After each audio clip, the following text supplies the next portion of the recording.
Did you know that kids on the autism spectrum are 15 times more likely to have feeding issues and selective eating, picky eating than kids that are typically developing?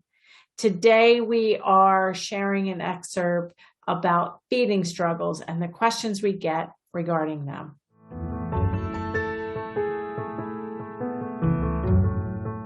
Hi, I'm Dr. Mary Barbera, autism mom, board-certified behavior analyst, registered nurse, and best-selling author. Each week, I provide you with some videos on my ideas about turning autism and signs of autism around. So if you haven't subscribed to my YouTube channel, you can do that now. So today we are sharing an excerpt from podcast number 193 on the top 5 questions we get regarding feeding issues in kids on the spectrum or toddlers who are picky eaters and maybe going to get the diagnosis too. So let's watch that. And if you're at the table also, it'll be easier to work on drinking from an open cup or a straw where, you can work on things instead of having the child just run around the room. Yeah, I think those are good places to start. And I like what you said on pick one thing like the grazing and focus on that and getting seated at the table, because that's a good place to start. The other thing is a lot of people want to jump into, and we're going to answer this question, yes, later on, I want my child to feed themselves. But in the beginning stages of getting them to feed, if your child's only eating on their own with handfuls of Lucky Charms at the table, your next step might be getting them to eat the Lucky Charms off your spoon as you feed them, because that's going to be the easiest way to move forward with foods. And also, after you do grazing and you want to get started on, what food should I introduce first, you want to look at your easy, medium, hard list and go, okay, my child will eat applesauce, turkey, and mac and cheese. So maybe those are their 3 easy foods.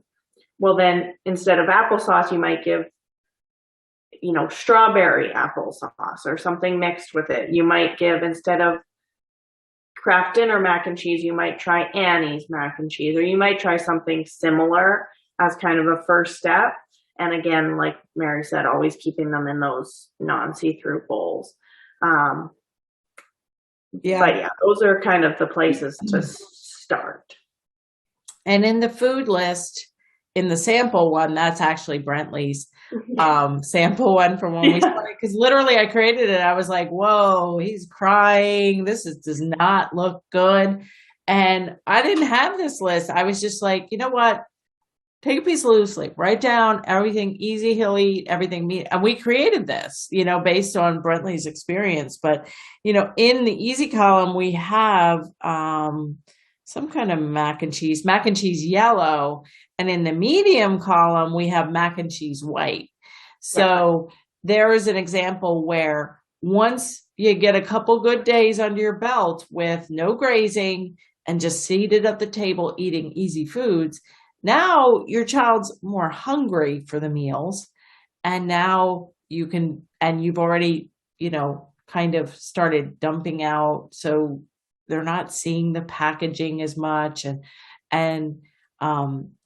So, and these techniques can work for any picky eater. Like even if you yourself listening are picky, really try to demand fade in. And this is all like shaping and demand fading and all the technical terms that we're not using, but these techniques will really work.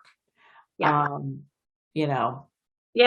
And they do, because even if your child only eats one food and they scream and cry when even something else is put on the table, well, then you're not going to start with trying to feed them something else. You might start with just them accepting another bowl on the table that's not their bowl of Lucky Charms. Yeah. And the other thing we should mention is, I had a client who drank, when I started with him, he was 2, he drank almond milk out of a bottle and he ate gluten-free crackers morning, noon, and night. And the only thing else he would eat is if they drove through McDonald's and got those stupid fries in the red container and and they were hot and it was a full moon. And it's like, we had to, well, he got intervention with Dr. Keith Williams, and then we were able to really, get him eating. But the biggest thing, if you do go to a feeding clinic, or if you have a pretty extreme picky eater and these just basic little tips don't work, is you need more reinforcement while the child's eating. Even maybe eating the easy foods, or when you're going to slip in the medium foods, you're not probably going to just be able to slip in medium or difficult foods. You're going to probably have to have reinforcement. That may involve, just pairing. First, we're going to have, something good. Then we're going to sandwich in something medium. Then we're going to sandwich in something easy. So it's going to involve, and it might involve the child watching some electronic while they're eating really difficult foods. And I know there's all kinds of controversy on, screen time and those sorts of things. And it's like, for, interventions that are so important and skills that are so difficult, we may need additional reinforcement.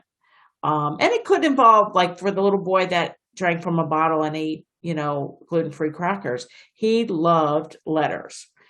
He was hyperlexic. We've done a video, a blog and podcast on that. We can link that in the show notes. We used an ABC puzzle. He took a bite of something he didn't like, and we had him, put in a puzzle piece or 3 puzzle pieces. Or we put them in. I don't even remember exactly what the deal was, but we didn't use electronics. We used puzzle pieces.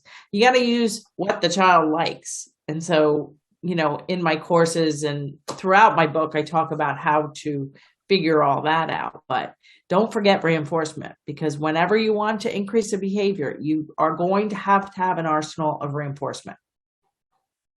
I hope you enjoyed that short excerpt from podcast number 193. If you did, love it if you could give us a thumbs up, share the video, leave a comment, really help us get the word out. And if you would like to learn more about how you can help a child increase talking, decrease tantrums, work on eating, sleeping, potty training, and so much more, why don't you attend a free workshop? And I'll see you right here next time.